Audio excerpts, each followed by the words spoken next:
Sound check. Go ahead and have a little conversation. Welcome, Dr. Umar Johnson. How are you Thank today? Glad to be here. All is well. Okay, perfect. It's working. Yep, you could turn it down a little bit. Yeah, I'm a little loud.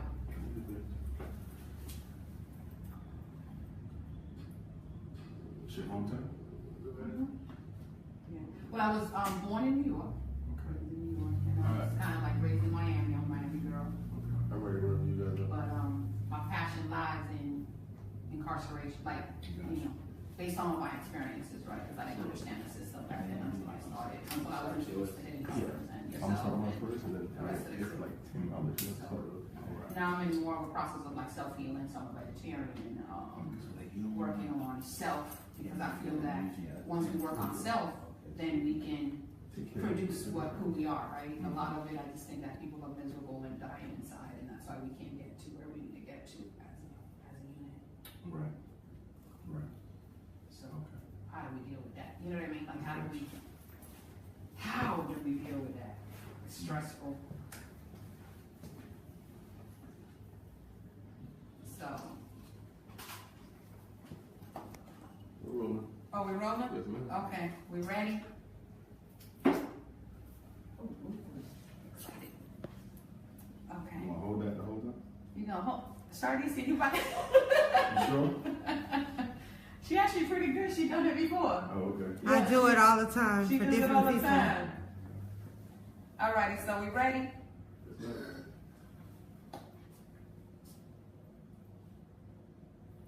Shardie, tell me on here. Oh, we ready? Oh, okay, cool. Good morning, everyone. Welcome to Probation Station. This is your host, Mona Lisa Weber. Hope all is well. This morning, I am extremely excited to have a very special guest, Dr. Umar Johnson. And this topic is extremely important to me based on all the work that I do in the community as it relates to our youth, middle school, high school, and also the school to prison pipeline.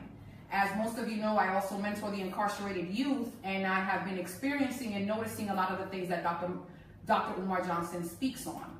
So it's truly an honor and a pleasure to have him here today on Probation Station, this beautiful morning here in South Florida. Dr. Umar Johnson, how are you? Thank you. Glad to be here. Glad to be back in South Florida. Looking forward to seeing everybody tomorrow at the African American Research Library. Doors open at 11, lecture at 1, book signing at approximately 3:30. So make sure you come on out. All children are free. Elders 65 and older are also free. Tickets are $20 online, drumarjohnson.com, 30 at the door. So get them online. Get them online, you heard it? 30 at the door tomorrow. And talking about your book, we have it right here as well. So, Dr. Umar, I have a huge concern with the school to prison pipeline. I've come to realize that you have several type of parents. So you have those that care a whole lot and don't have the time, care a whole lot, have the time, don't care at all, don't have the time, and don't care at all and have the time. I ask, how can you tell us or what are some concrete solutions with these areas of parents? How that they can implement, if not today, as soon as possible? The first thing that I would say is when you're dealing with our parents, we have to look a little bit closer at the parent demographic. And what that means is when I look closely at the homes that our children come from, they're single-parented, female-headed households. And when I look closer at that female parent, I'm seeing a mother who not only has the responsibility of raising her children, but who also is dealing with a whole host of personal challenges that distract her from the immediate responsibility of raising her children. So for example, more than half of all single-parent African-American mothers live in poverty. So poverty is a barrier to focusing on the child. On top of that, at least half of them are dealing with a potentially fatal medical complication of their own. So whether that's breast cancer, cervical cancer, diabetes, hypertension, obesity. Then on top of that, more than 50% of them are dealing with psychological trauma, sex abuse from childhood that has never been healed. Some of them are dealing with domestic violence in the home right now. Some of them are dealing with family alienation from their mother, their father, their brothers and sisters who are not being as supportive as they should of a mother who's raising children. So I'm saying all that to say that in my experience, on the surface, it looks like they don't care. And for some of them, they don't. Right. You definitely have that parent who could care less. If you want me to sign them in special ed so you can stop calling me, show me the paper. If you want me to put them on Ritalin so you can leave me alone, show me the paper. But I think that more often than not, you have parents who are being crushed by a whole entourage of personal, financial, emotional, social issues that make it difficult for them to focus on the job of being a parent. So in order to help the children, we're going to have to help the parents as well. If we don't heal the mothers, you'll never heal the household. You'll never have a better child coming to school. Yeah, that's actually what I've been experiencing. How do we heal the mothers? Great question. 3 things that I would say lead the list of interventions for mothers. Number 1, a happy mother is going to have more than enough energy and motivation and confidence to serve her children's best needs. So we have to improve the emotional health of Black mothers. That includes employment, that includes education, that includes housing, that includes health care, that includes community support. And too often when we deal with education and children, we always, not you and I, but the system itself looks at our parents as the be-all and the end-all in the success and failure of children. And I totally disagree with that approach. I believe that we need to embrace a holistic approach. So from an African cultural perspective, we always say what? It takes a village. Well, if it takes a village to raise a child, why is the parent considered to be the only stakeholder in their child's academic success? If it takes a village, what role are the politicians playing? If it takes a village, what role are the Black businesses playing? If it takes a village, what role do the entertainers and celebrities play? And if it takes a village, most importantly, what role does the religious community play? Because if you ask me, I would blame the preacher 20 times more than I would blame the parent. Because the preacher has the resources, the preacher has the teacher, the preacher has the connections, the preacher has the leverage. We give the Black church $14 million every Sunday in this country. $14 million every Sunday. Why are pastors never held accountable for low reading scores when half of your congregation is teachers? How are you not held accountable for emotional problems and ADHD problems when half your congregation are males? Well, why we don't have more independent schools in South Florida, in Hollywood, Fort Lauderdale, Miami, when you have churches that have this type of income coming in? So for me, we have to look at all the stakeholders and not just the parent, because here's the thing. Depression. Depression is the culprit. Most of our single mothers, added to the list of other things already mentioned, they're suffering from a debilitating depression. And that depression has a lot of causes. Some women are depressed, they don't have a man. Some women are depressed because they lost a man. Some women are depressed because of abuse, poverty, low self-esteem coming from their own childhood. And let us also keep in mind that that teenage mother is a unique challenge in and of itself, because with the teenage mother, you're dealing with a child who had a child while they were still a child. And whenever you're dealing with a child who had a child while they were still a child, you're dealing with 2 individuals, the child and the mother, both of whom did not get their emotional needs met growing up. So the mother is still at a state of emotional arrested development, because at 16, 17, I had to start nurturing another child when my parents hadn't finished nurturing me. You see? And so from a prevention standpoint, one of the things we have to do is we got to put an end to teenage pregnancy. It's killing us. Yes, It's killing I us. was a teenage mom. It's killing us. And one of the problems in the black community is that we've been doing some things so wrong for so long they're now normal. Teenage pregnancy is one of them. In fact, it doesn't even have, when's the last time you've seen, unless you probably had it, a conversation about teenage pregnancy? It's so normal, it doesn't even get attention no more. That's what they do. It's almost like black on black fratricide. If you notice, they may talk about the outcomes of black on black male fratricide, but they don't talk about black and black male fratricide as an issue in itself, because no one's concerned if black men take the lives of black men. Just like you don't hear no conversations on black suicide. Right. Black male suicide is at a higher rate than black male homicide. Now, more black men kill black men, okay? But if you look at the percentage of black men who commit suicide and black women, it has consistently going up. In fact, since 1980, we've had an 800% rise in young black men killing themselves, taking their own life. I have yet to see a show, a special, an article that focus on black self-annihilation, which is the suicide. But I really think that in helping our single mothers, we have to empower them with a positive motivational approach. If we're going to come with a be accountable, it's all your fault, you should have never had these kids and now they're here, so you better take care of them, we'll never get them. Because we're looking at the mother as the problem as opposed to someone who is being beset by problems. Right. So if we start removing the barriers to mothers, they will do a better job being mothers.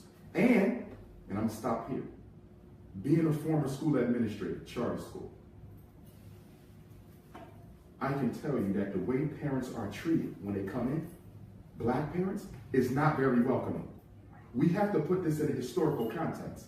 If we go back to the 60s, okay, we will see that during school desegregation, which really didn't complete until the 70s, although it began in 54 with Brown, you really didn't get school deseg until the mid-70s when they created special ed. In fact, one of the reasons they created special ed was to make it easier for white public schools to swallow the integration of the black children.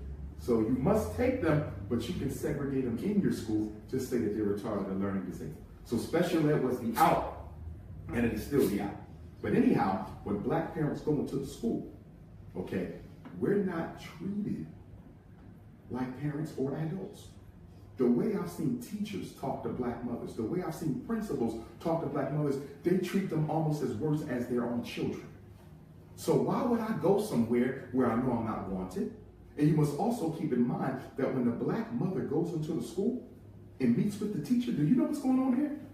You have a collision of separate worlds. Poverty meets wealth. White meets black. Educated meets uneducated. And even if the parents are highly educated, the bias and arrogance of racism in and of itself is enough to deter you from wanting to get involved. I'm going to be honest, and I want everybody to hear me. 99% of the public and charter schools in America don't want parent participation. They don't want it. I know this for a fact. They don't want it. Because if you're in the school, you see what I do. If you're in the school, you're going to challenge some of the things we have in place. I don't want you there. I am a white female with a doctorate from Harvard. I am a career teacher. I am National Teacher of the Year. You a poor black working class mother, and you're going to come and tell me that I'm the reason your son is not learning, not him? Do you see that potential conflict? They don't want parents there. That's why they schedule meetings at times they know you can't come. Why are you having a home and school meeting 10 o'clock on a Tuesday? Right. These parents got jobs. They can't. You don't want them there. And that was one of the questions that I was going to ask. But also just reverting back a little bit to the teenage pregnancy, right? So in a very short period, I went ahead and mentored some teenage young ladies who were pregnant mothers, 12 to about 17 years old. Mm-hmm. And I had to actually leave because of all the red tape. They weren't discussing things like, you know, sexual intercourse, the stuff that they're already doing because, oh, they're underage. Mm-hmm. So my question was, okay, they're underage, but they're still participating in sexual activity. So why aren't these methods really been spoken about to these young ladies? Because they're sleeping with multiple men. You see what I'm saying? So it's like there's so much red tape in organizations that are supposedly saying that they're trying to help, but they never get to the core issue of showing love, affection, attention to these young ladies and empowering them. So I've been experiencing a lot of different challenges because everywhere I go, I'm coming pure from the heart. I know what the issues are. I know how to deal with these youths, but yet the red tape is like drowning us. And it's extremely frustrating. And at some point, I'm like, this is kind of hopeless. I don't really know because it's such a huge picture. But here's the contradiction in that. Not for you, but for the system, for us as a people. We could do a much better job serving our community, our children, our boys, our girls, our teenage mothers, our single mothers, our fathers, if we could organize outside of the system. The problem that would be so dope. Is the resources that so many of us want are connected to the system. Yes. So because we can be so thirsty for that dollar, we'll spend years within the system trying to fight just so we can access the cash, having been in there 10, 20 years only to find out later that you were not making optimal use of your time because your priority was the money, not the help. Now, working in the community, you got to work harder. Because, see, the system does have some resources. That's why parents will participate. See, I had to come to this meeting in order to get this. Right. In the community, you have no way to really hold them accountable except for the love of their child. So it makes the work 20 times harder. But it's the only way to do it. It's just like when you spoke earlier, before we were on air, you said, what's the solution to the miseducation machine? How do we stop the psychoacademic holocaust? The solution is real simple. Real simple. Build your own schools, which is totally within our ability to do. We're a $2 trillion people, almost. Last year, we spent $2 billion on Air Jordans, $600 million on McDonald's, $9 billion on weave and perm. What else did we get? $4 billion on alcohol and booze. This is Black America. What you spend on hair, 25% of the countries in Africa don't even have that budget to operate on for the whole year for a country of millions. What we spend on sneakers is greater than the gross domestic product of half the islands in the Caribbean. We're literally spending the budget of nations on hair, sneakers, food, and alcohol. So you know what our issue is? Values. Right. Our value. It's not about we need more money. No, we don't.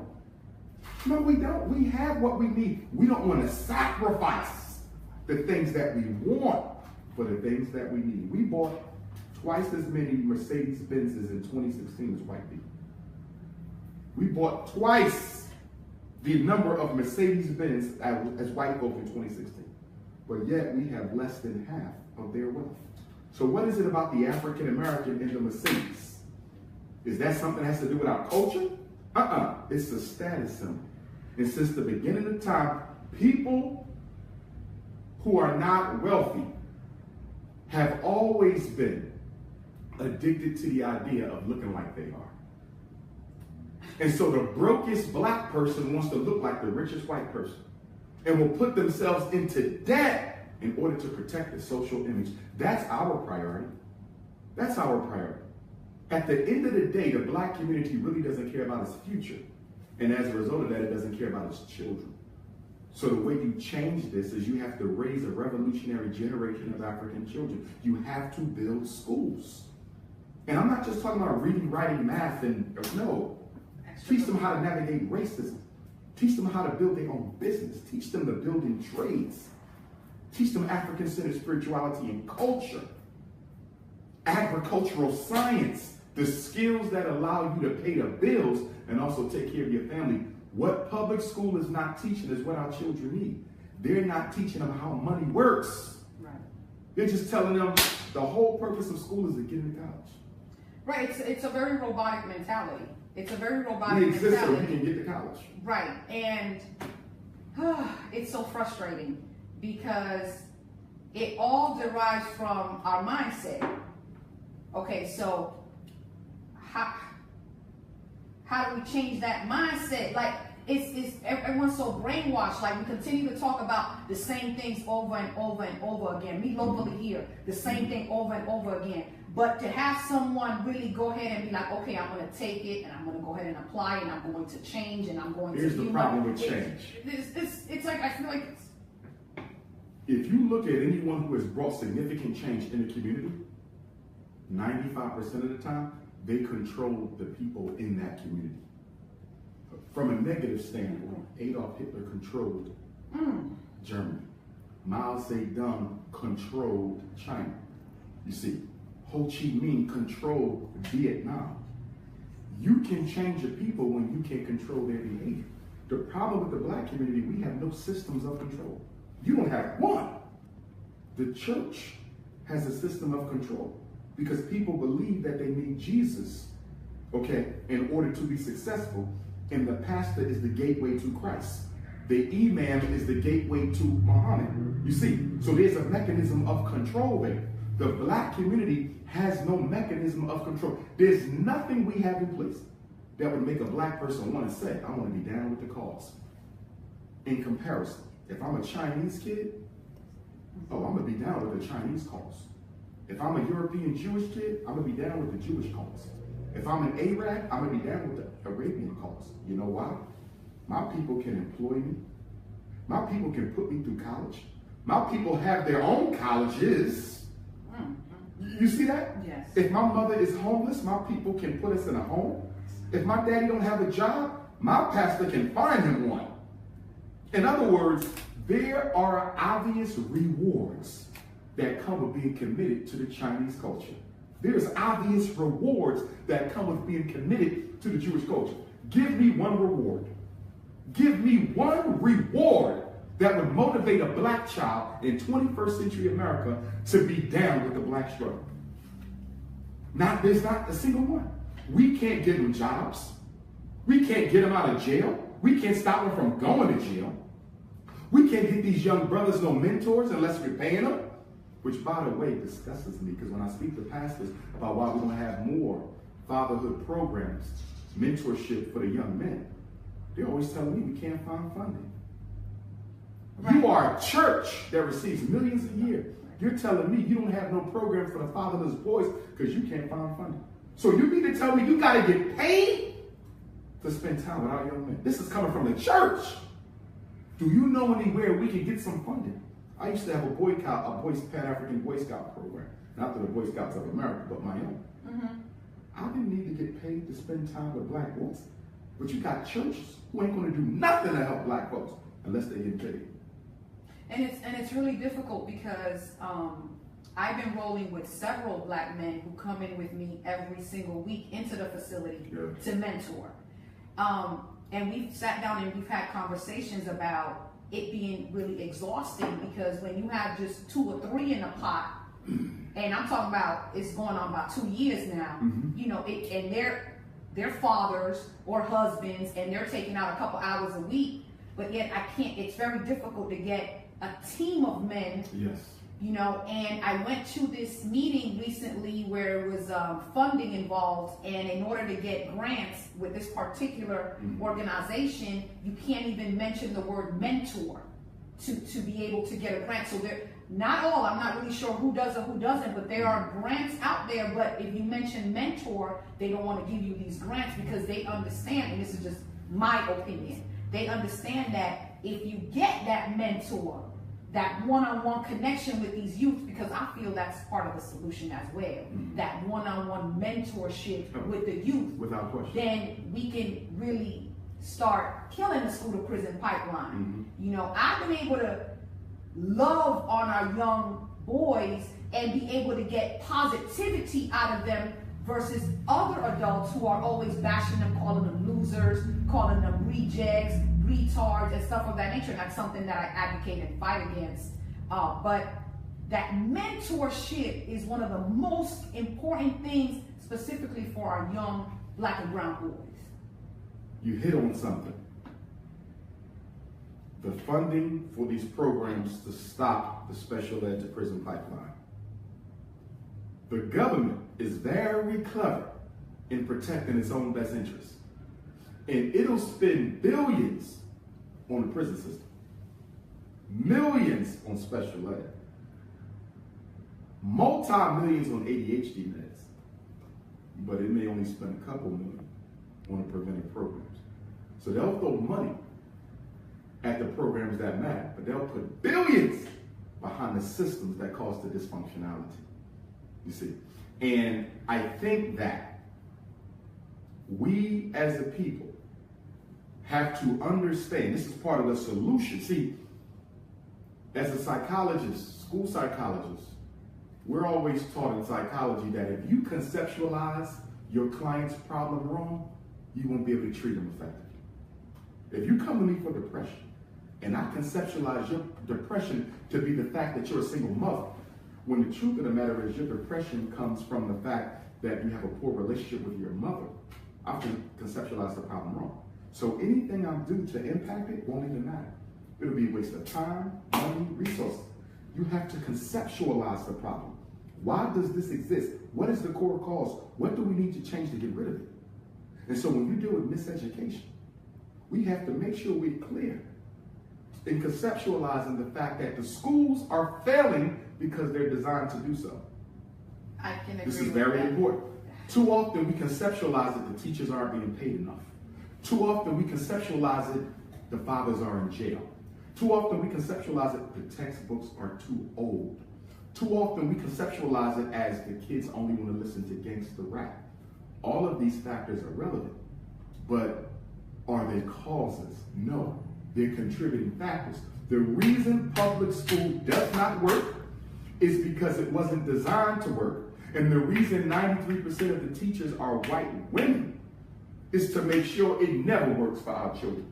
You can't show me a race on earth but us who would give the minds of their babies over to the women of their oppressors to get them out of the oppression.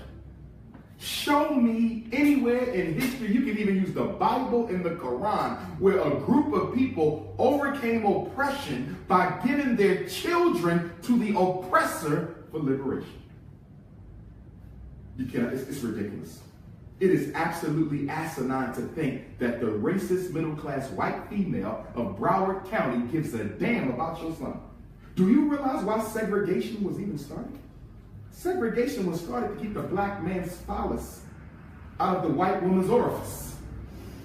That's why you got segregation. Because the white man, fearful of the black man's genetic predominance, knew that he had to keep his woman from being touched by the African man because the product of that union is another black child. That's why you even have white supremacy in the first place, to protect the weak gene pool of the European. So you're going to take the baby boy,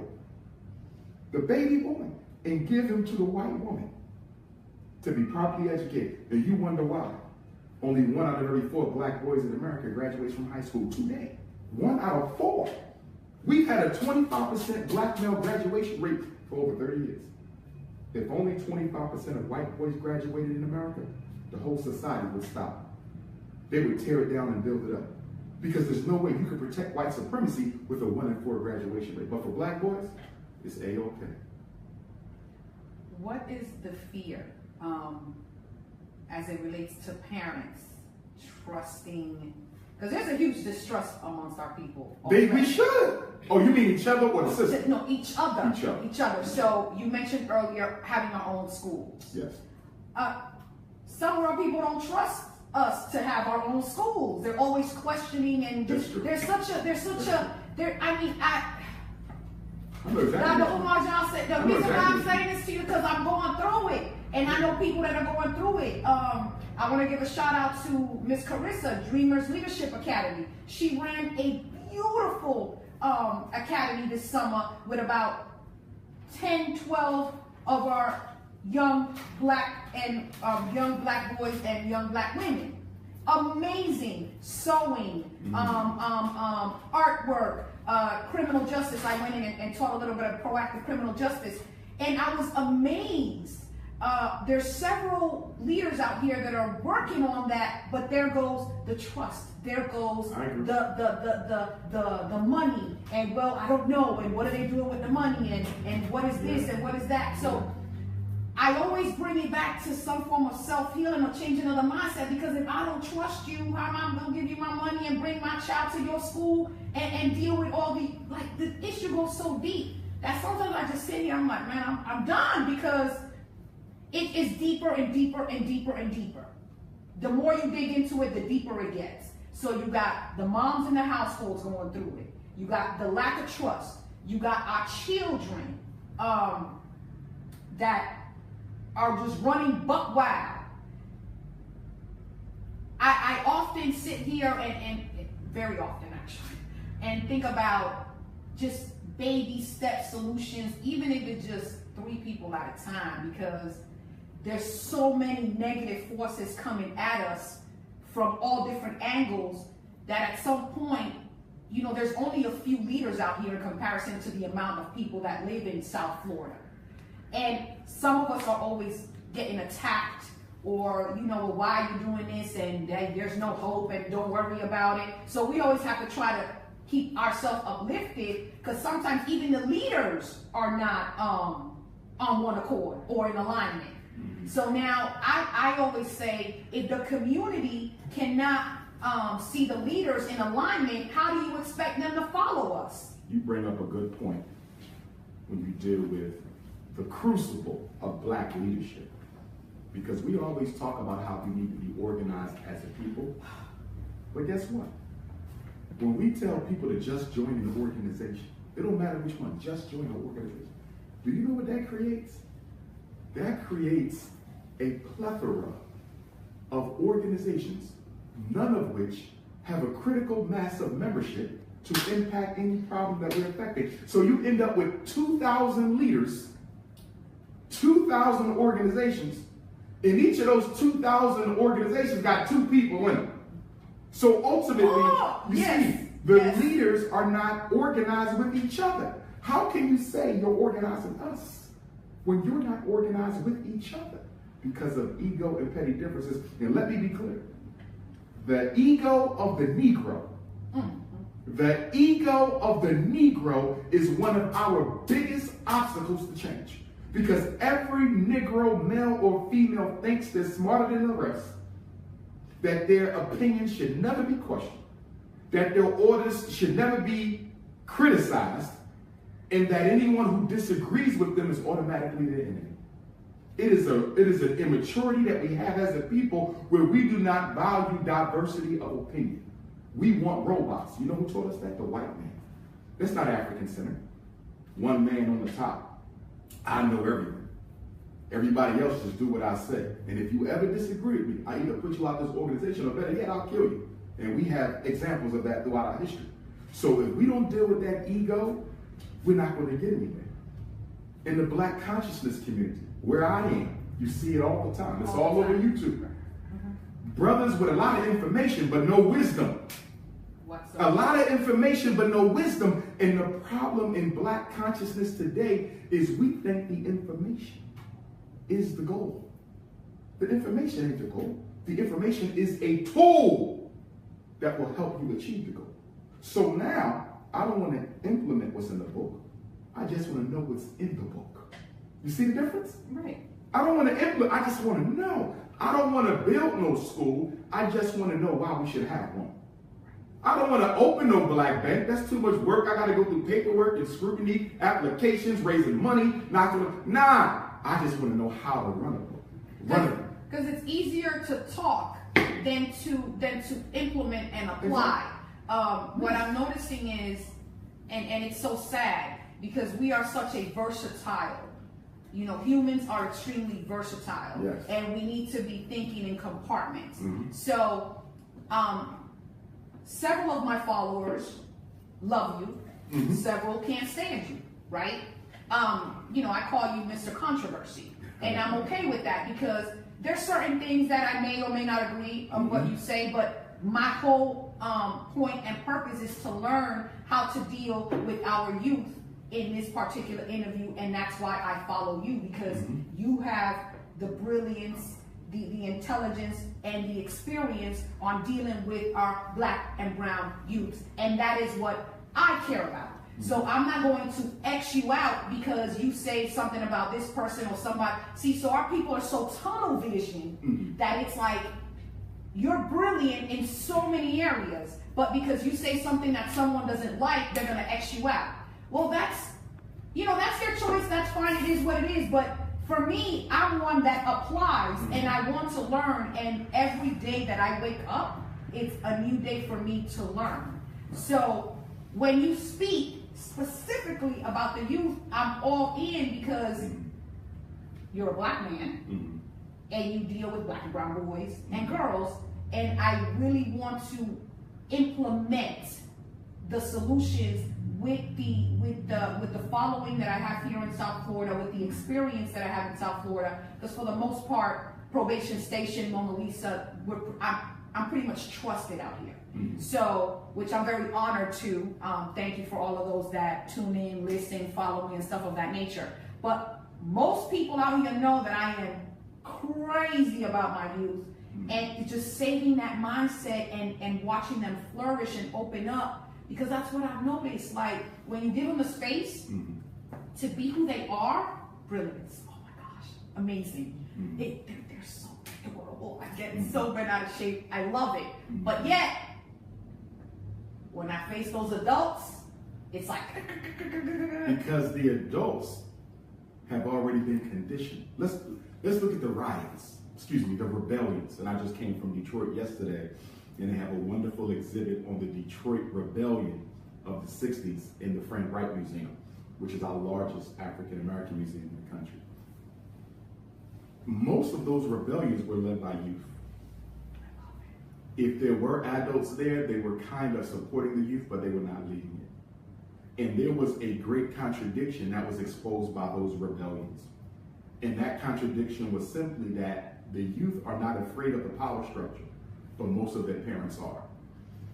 This is where eldership is going to lose its value in our community. We're about to lose the respect that comes with being an elder if the adults do not reevaluate themselves.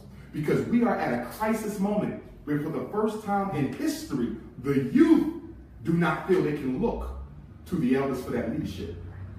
I was at a seminar in Philadelphia, a community conversation, and the brother said, Dr. Umar, why don't the youth respect the adults anymore? And my answer was real simple.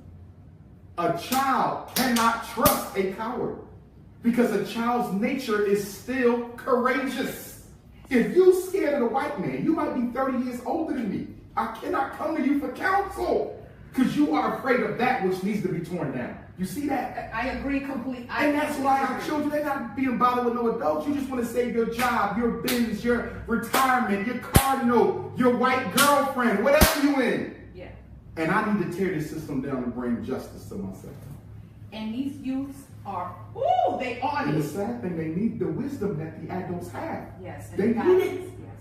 But they can't even be patient enough to take that because who you are as a coward screams so loudly in their eyes that they can't even listen to what you have to say. So we have to heal that divide. The other thing about the hate and the detractors. In the conscious community, we have a lot of ideology.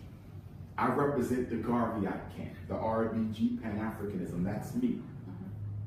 I'll never be in the Nation of Islam, although I respect them, but that's not me. I'll never be a Moor, although I respect them. That's not me. I'll never be a God on earth, although I respect them. That's not me. I'll never be a Nawapian, although I respect them. That's not me. I'll never be a socialist, although I respect them. That's not me. But guess what? We do not have to believe the same thing in order to work together. We only have to agree on certain things. Can you say that one more Whether time? you Garvey, Noble Drew, Elijah, Dr. York, whoever you are, don't all of our children need education?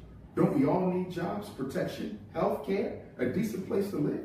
So your ideology has nothing to do with us working together to meet the needs of our community. But you know why we fight? I'm going to tell you why we fight. It ain't got nothing to do with our beliefs. That has nothing to do with it. No. The reason you have so much conflict amongst the ideologies is because nobody wants to do any work. And if I don't want to work, the best way to prevent myself from having to do any work is to cause conflict between the groups. Because as long as we're fighting, we're not collaborating. And if we're not collaborating, we're not building. It's not ideology, it's laziness. I can completely agree with that on the local level. That is the biggest issue. It's easier to argue on Facebook. You'll spend 10 hours on Facebook going back and forth with someone. And our people love it. Yes. We love sensationalism. Yes. When I do my videos, and I get a lot of love on my videos, but let me interject a moment of criticism to one of my haters. It's over. That view will jump from about 250,000 to 1 million in 10 seconds. You see that? So when somebody's dealing with your children, some of us involved, but the minute you start addressing some hate, the whole world will tune in. We love it. Our culture is based on conflict. Look at the most popular shows for black people, the reality shows. They're all conflict based. Right. Mama D, it's all black people. We love that. Think about it. There's not a single show that black people love that isn't conflict based. Name one. Hip hop. Let's take hip hop. If you're not beefing with somebody, your album don't sell. Right. There's only a few rappers who can put out an album without conflict, such as a Jay-Z, because he didn't conflicted enough. You follow what I'm saying? Yeah, he's way, yeah. You see? Biggie and Pac love them to death. But what helped feed themselves was the conflict. And that's the basis of our culture. And we're the only culture in America who has conflict as the basis of culture. Every other culture has collaboration as the basis of conflict. Listen, there could be 10 Chinese living in your neighborhood. They don't know each other at all. How much you would have bet within a week they'll be working together? Mm-hmm. Within a month, they have a Chinese business association. Within 6 months, they're going to have a school for their kids. Because the culture dictates the interaction between its members.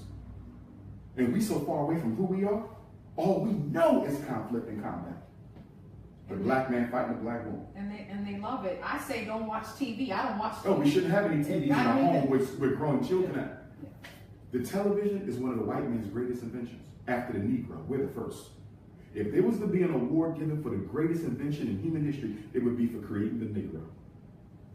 You have an organism, black folk, who work against their own best interests without even being paid to do so. Normally, you got to pay an agent to be an agent. You don't have to do that with us. We so full of hate. We will destroy anything that's for us just because. You know, people say, well, why black people do this to each other? What's the reason? They don't need a reason. You're black. That's enough. It's like you walk into a room and somebody say, I don't like her. You ain't even opened your mouth yet. You ain't said a word. I don't like her. She ain't said nothing. She ain't looked your way. Y'all haven't spoke, no conversation. I don't know what it is about her. Let me help you. She's black just like you. And we've been trained not to like each other. The most important function of a school is not education. The most important function of a school is socialization. Teaching the children how to work together as a community. That is the one thing that's missing from every school that teaches black children, and I would argue is also missing from many of our African-centered schools. You have to teach black people how to get along with black people, otherwise we'll never build self-sustaining communities. Think about it. Every Chinese kids can work with each other. Mm-hmm. Arabs, Jews. The only kids who cannot work with each other is black kids. I'm in the schools. I see them every day. Your sneakers are old. In the first grade, what you know about old sneakers? Your watch not real. Your nose too big. Your skin black. Your hair nappy. They wasn't born with this. Yeah, where they get these core beliefs at 6? They already know the value of money at 6. They get it from their parents. Which is why when I said, in my school, ultimately I wanted to be residential, a lot of people attacked that. You know why I wanted to be residential? Because the self-hate is being taught in the house. Right. If you don't get our kids away from these toxic parents, you'll never fix this situation. Is it radical? You could say so, but I went to a residential school. Thousands of black kids go to residential schools. Why is it so radical? You know what's radical? Not that it's a residential school. It's radical because I'm going to be teaching them how not to be Negroes and how to be Africans, and that's what their parents don't want. Another core belief, we love white people more than we love ourselves. We black people love white people more than we love ourselves, but we will never end it. Do you know there's nothing a white man could do to you? And I'm speaking when I say you, us as a people, that would never lead you to second guess him. There's nothing the white person can do to a black person that would make you say, I'm done with you, I want nothing to do with you for the rest of my life. Nothing. They've already done it. Genocide. They created diseases, assassinations, police genocide, slavery. Do you know the white man has done the worst things you can do against black folk? And the first thing, Rooster, is I still love them because my Lord does not allow me to not dislike, to dislike anybody. That's sick. You don't have to hate. And I don't think we should teach hate. But you do have to be intelligent enough to know that dealing with this group of people here is not going to be in our best interest. But even if you like white folk, you should still have enough love for black folk to want to do something for yourself independently from them. So you see, as Garveyites, we don't let white folk join our organizations. Okay. It must be all African membership. Why? Well, for two reasons. Number one, if they really wanted to help us, do you know how much good they can do working amongst their own people to help us? You do not have to be in a black organization as a white person to help black people. Because the power and the change has to be made where? In your institutions, in your power structure. There's nothing going on in this community group that you can add to that's going to change the system that you belong to. Work within your system. See, the real white liberal, black folks will never see you. A real white liberal, we would never even see their face. You know why? They're so busy working within the racist systems of their own society to bring change for us. The only reason why white folks come around black folks is they would play white Jesus, the Savior, and we let them every time. Whenever they come in, they don't come in just to join. They're the president, the chair, the spokesperson. They want leadership. They want to be honored and worshiped. And guess what? We go right along with it. We honor and worship them. The reason they can't be there is because we have a white Jesus complex that makes us believe we need white people to help us, that we can't do nothing on our own. So even if the white person is well-meaning, they can't be at that table because we got to learn how to do it ourselves. There is a respect and a divinity and a sacredness that comes from knowing I did this myself. Take my school, FDMG. Every day I get a million emails. Why you don't just open up a charter school? You have all these credentials. You sort of Roland Martin, that coon. You know, you got all these credentials. Why don't you just open up a charter school? Because that's owned by the government. Right. If I open up a charter school, they're going to come with the homosexual studies. They're going to come with, you need to have more white teachers. I got to do Pledge of Allegiance, Christopher Columbus. No. The red tapes, yeah. No. This is me. So when we open up FDMG, which we will be doing by August 21st of 2018, when we open it up, we can say black people built this. No Grant, no Trump, no Obama, no city grant. We did this. We got to get back to showing black people who we are. And you cannot do that when you allow non-Africans to participate in your struggle. What is to be done for black people must be done by black people. I completely agree. I completely agree. One thing that I have found, we don't think long term. We don't. There's no, you know, as others are creating, we are just putting a Band-Aid. Yes. You know, well, yes. let's enable and let's do for right now. Yes. Let's enable and let's do for right Short-term now. thinkers. Short-term thinkers, and I feel like sometimes, you know, I'm left out of the loop because I'm a creator and I want to create long-term. I have a black son in America, so when I'm gone, I need him and my baby nephew, who now, since I've awoken, is of concern to me because my son's now in his 20s. So I wasn't awake back then, but now with my baby nephew is a whole different ballgame. He just turned 9 months and I'm already concerned about what school he's gonna go to and who's going to teach him and what he's gonna learn. So I'm just noticing that the creating, the creating process, we not really on it. Can we create and stop? Here you go, here you go. But you mentioned Band-Aids. Why is it that we love the Band-Aid versus a permanent long-term solution? Instant gratification. Not only that, the long-term permanent solution requires sacrifice. Oh no. It requires money. Wait a minute. It requires commitment. And let me say, black leadership has helped us, unfortunately, Get away from the sustained, long-term, protracted planning of the 60s, okay, by giving us a whole barrage of one-day revolutions. I love the Million Man March. I was there. Much respect to the Honorable Minister Louis Farrakhan. But it was a one-day revolution. Al Sharpton's marches, one-day revolutions. Jesse Jackson's marches, one-day revolutions. Black Lives Matter marches, one-day revolutions. If you look, and I'm not condemning those things, they were necessary, but if you look at the civil rights movement, that wasn't no one day. The Montgomery bus boycott was 381 days. Now the Negro rode that bus. They said even the elders, their feet was bleeding. They was walking barefoot rather than get on that bus. Yes. What would happen if you go out here and told these Broward County Negroes that we boycotting the bus? They would look at you like you crazy and get 2 bus passes. They would get 2 bus passes. We don't have that type of commitment no more. We lack faith in ourselves and faith in each other. I don't have no faith that you can change. I have no faith that we can work out our differences. I have no faith that my people can overcome white supremacy. And do you know what the religious contradiction is of that? If I don't have faith in people who look like me, how in the hell can I have faith in a God when the God created me? Don't talk to me about no Jesus if you can't even work with other black folks. Because even Christ said, you will have to do works greater than me.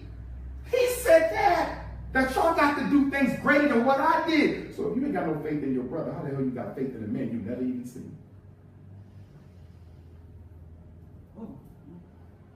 It's the independent schools. And you know what hurts me about this whole thing?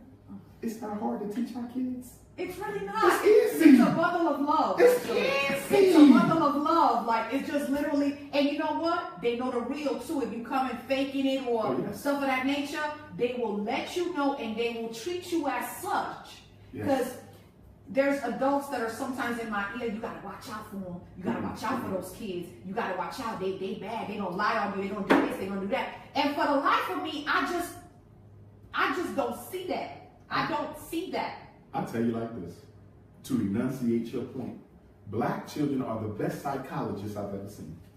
They can do an evaluation on you in 10 seconds. When you walk in that room, they know within 10 seconds whether you're here to make a change or whether you're here to get paid.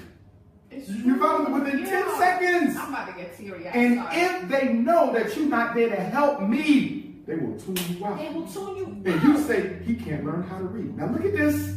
Because the reading disability is the #1 most requested eval for black children. You know why he can't read? He wants to learn how, but his self-esteem is tied to his reading. And in order for him to try to build his reading skill, he got to trust that you're going to catch him if he falls. Right. I'm not jumping in 20 feet of water unless I know you're going to catch me if I start to drown. So when that black boy knows that white racist middle-class teacher from Fort Lauderdale and Hollywood and Dade County, when he knows she don't care about me, I'm not even going to try. Because in trying, my self-esteem may get more damaged than it already is. Right. That's why we got so many black boys diagnosed with reading disability. Not because they can't learn how to read, but because they know you don't care enough to catch them when they make the mistakes. And I can vouch for that 100%. What I would do was I would take them aside. You see what I'm saying? Because they like the whole little side thing when you treat them special. And it's like, okay, young brother, young sister, if you're having difficulty, you know, let's speak about. And they get like this huge smile on their face because they know that you actually care. When I posted the flyer, I got like a whole bunch of questions for you. So real quick, we can run through a few, but I also wanted to, I got some inboxes and a quick scenario as a teacher was speaking to one of the brothers out in the community. So as we end the show, let's get some questions in. Because if not, we can do it. I would hear it. And we want to remind everybody, Dr. Umar Johnson is here. Come out tomorrow. Broward County African American Research Library and Cultural Center, Sistrunk Boulevard. That's tomorrow, September 30th, Saturday morning. Doors open up at 11. Lecture begins at 1. Book signing will be from 3. Come and get your copy of this book, Psychoacademic Holocaust, the Special Education and ADHD Wars Against Black Boys. It's the only book ever written by a black school psychologist that teaches black parents how to fight back legally and win against the special education and ADHD machines without no lawyer. So come on out. It's the Black Parent Boot Camp tomorrow. African Latinos, you come on out as well. You're still part of the family. Come on out. Bring the children. All the children 17 and younger are free. Elders 65 and older are free. Get your tickets, drumarjohnson.com. If you need to text me, you can do so at 215-989-9858. And let me say this before we do the first question. Every Tuesday, I have a free Black Parent teleconference. Any questions about your children, you can call in and get free answers. It's free. Tuesday, 6 a.m. until 8 a.m. Eastern Standard Time. And that number for the Tuesday morning Black Parent teleconference, which I call the Underground Railroad, is 857-232-0158. 857-232-0158. And the access code is 870-864-POUND. 870-864-POUND. But again, my cell, 215-989-9858. Thank you so much, Dr. Umar Johnson. I appreciate that. Let's see. Questions. Give me the crazy ones. Throw out some of the crazy ones. Okay. This lady right here, she has her own daycare and school in Lauderdale, Fort Lauderdale area. She says, are these school curriculums, assessments, and statewide tests really helping our students or placing early labels on our children, basically setting them up for failure? Well, first of all, she needs to be there tomorrow. But let me answer that question. It's about setting them up for failure. Let me answer this. If you remember back in the 50s and 60s during the civil rights movement, we were fighting to tear down the walls of segregation. If they didn't want your child to go to a certain school, they would say no blacks, whites only, right? Let's take University of Florida. They didn't want no black kids. No blacks allowed, that's it. After segregation fell with the Civil Rights Bill of '64, it was no longer politically correct to say no blacks. You had to come up with another way to keep them out without saying you're doing it because they're black. And it became the test. The test is the new Jim Crow sign. The test does the same thing Jim Crow did, but instead of letters, they use numbers. So the University of Florida, instead of saying, I'm just using them as an example, instead of saying no blacks, they'll say, if you don't have a 1600 on your SAT, you need not apply. So now if I want to keep black people out, I look at the average test score of black children in that area, and I just raise my acceptance score a little bit higher. And it does the same job that the Willie Lynch sign does. This is how they keep black kids out of these private schools. They say, what? We have an entrance exam. In order for your son to come to this private school in Dade County, Broward County, he has to take the test. You take your son to the test. They come back, we're sorry. He scored below basic. In order to come to this We Hate Black People private school, he needs to score at least 70th percentile. You're like, my son was one of the top kids in the district. They chose a test that was normed on white kids that they knew would discriminate against black children based on culture and working vocabulary. I'm going to say it again. The weapons of the test are the vocabulary words they use and the cultural concepts that they introduce. And that's why white kids score 15 points better than the black kids. They're not brighter than our kids, but they're using words and cultural concepts that are foreign to the black child. Can I just say this? Because I remember being in high school, and I was usually like an A student or whatever, but I was horrible in taking Me too! I was horrible in taking, and I'm sitting here, and even when I was in college, because I have my degree in psychology with a minor in criminal justice, and I'm like, okay, I got straight A's, but I can't pass the test. So I always knew there was something there, but I was like, that just really felt uncomfortable. And they fell us on purpose. I'm going to give you a true story really quickly. I was speaking down in St. Croix, Virgin Islands. I was invited by the Rasta community. In fact, the first time I came to Fort Lauderdale, it was the Rasta community. It was His Majesty, Emperor Haile Selassie's Earth Day. I was the keynote. So I spent a few days after that enjoying myself. I met an elder. He was an educator from New York, but St. Croix was his hometown. Guess what he told me? He said he took the New York State teachers exam. This was like in the 70s, he said, 60s. They told him he failed it. He said, Dr. Umar, I don't think I was doctor then. He said, Brother Umar, I knew I had passed that test, so I decided to do some research. This is a true story straight from his mouth. He went back to the New York State Department of Education, had them dig up his teacher's exam, and guess what? He actually passed it when they said he failed it. They made an error on the scoring, and I'm going to interview him in my documentary. Yes, we have proof that they fell in black teachers who really passed the test.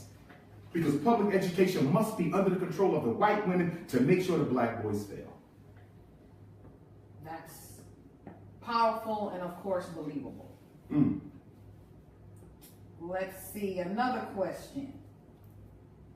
How do we continue to reach our youth? And this is a teacher in Dade County, and he deals with a lot of the inner city youth. Okay. How do we continue to reach our youth when it's us, the teachers, versus broken single-parent homes and the elements, i.e. the community they live in or just their current living situation as a whole? And these are I would never, ever want to appear that I am belittling the role that parents play in the education of their children. Parents can really facilitate higher learning when they are involved and engaged in the children's lives.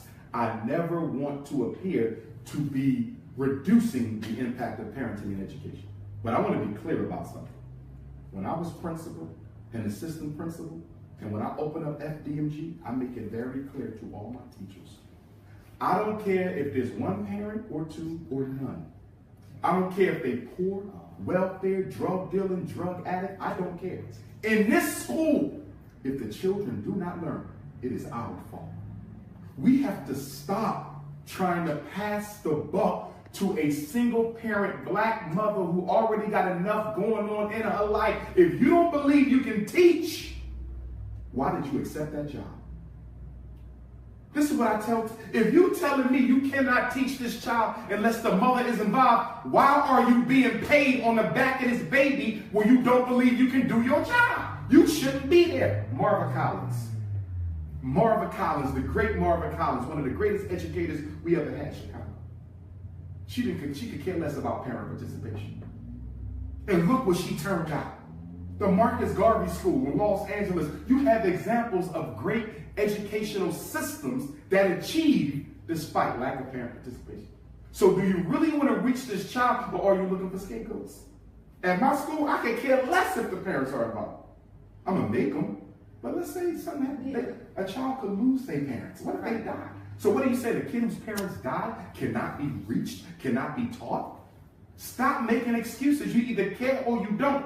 And to be honest with you, to some degree, the way our parents think and the psychosis that a lot of them are under, it might be best that some of them not be involved. You follow me on that? You work with something like, I wish they would go. Right. Yeah. Because the child wants this. I need you to get out the way. I need you. It's so true.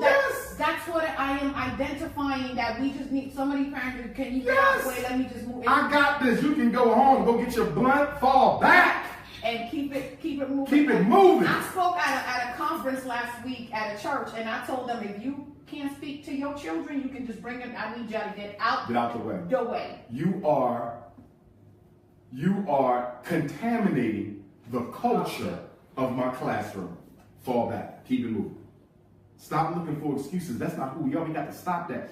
Listen, I regularly go and speak to children, and I get the worst ones. Emotionally disturbed, juvenile. They will sit there for hours. And then when it's time to go to lunch, you know what they will say? These are the ADHD boys. They sit there for hours. And then when it's time to go to lunch, guess what they say? We don't want to go to lunch. We want to keep going with Dr. Umar. The white teachers look up, oh my God, we've never seen this. Because they know I care. And the content is relevant. That's another one.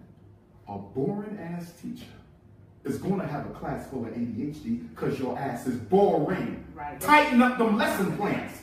And they don't want to change. It's so traditional. So like in the classrooms or the interactions that I've had, I do like mock trials. They're interested in, posing as state attorneys and defense attorneys, and they're learning about case numbers, and they're like interacting, and they're combating each other. They can use their own mind to impact the product. Right. And no, just sit here, Columbus, right, Jefferson. Right. Nobody want to hear that all day. And they like interaction. Yes. They like to make things. And Social they like to take care of learning it. theory says that children learn better when they're allowed to get up and interact. This is white people's research. So if social learning says that children learn better when they're moving, why we still got them in church? It's because you know the churches started the first schools. So school operates like church. You sit here and the pastor go. A white, boring ass white church. That's what school is. And then the minute he can't sit still, you want to call him ADHD. And emotionally disturbed and a whole bunch of other stuff. So Absolutely. And the irony is what? They drugging up black boys with the same chemicals that sent their father to jail. Ain't that interesting? My father is in jail serving 10 years for selling crack, but you'll give it to me so I can sit still? Something's wrong with that. If drugs is bad for everybody. You can't say they're bad for people to sell them, but it's okay for kids to take them. Ritalin is crack. Right. Ritalin, according to the DEA, is classified in the same category as cocaine and opium. It's one molecule away from crack. Ritalin is crack. Why would you give a child synthesized cocaine but lock his father up for selling? If it's good enough to help the child, it should be good enough to sell on the corner. The truth of the matter is it ain't good for the father to sell it, and it ain't good for you to give it to the child. But why the father sell it in the first place? If the CIA didn't bring crack into the black community in the 1970s, you would have no black men in jail for selling dope. All drugs is regulated by the CIA. That's why we call it CIA, Cocaine Import Agency. Well, on that note, Dr. Umar Johnson. This was tomorrow, 1 o'clock, African American Research Library, first visit since 2014. South Florida, I'm here. Stand up. And if there's any schools for sale down here, you need to take a picture of that school, take a picture of the contact phone number, and text it to my cell phone, 215-989-9858. Because I'm still looking for that school. Detroit right now looks like it's going to be the place because they have more schools. But I still want to make a wholesome decision. So if you know of a school that's been sitting there, you think it's up for sale, you see some information on it, send that to Dr. Umar, because maybe the school needs to be in South Florida. It's up to the people. That would be great. Dr. Umar Johnson, it's truly a pleasure. The conversation was dope. I appreciate you. Continue doing what you're doing. I'm just honored to have you here on Probation Station. I appreciate you. I appreciate your work. I appreciate your controversy. And you know, continue doing you. It is what it is, and that's just how it is. Yes, ma'am. Tell the truth and shame the devil. To all my listeners, my followers, I truly appreciate you. Again, this is Mona Lisa Weber, probationstation.com. Much love to all of you. Tomorrow, African American Research Library in Fort Lauderdale. Come check out Dr. Umar Johnson. Again, hit me up on probationstation.com. And there will be a video on YouTube to follow. Thank you so much.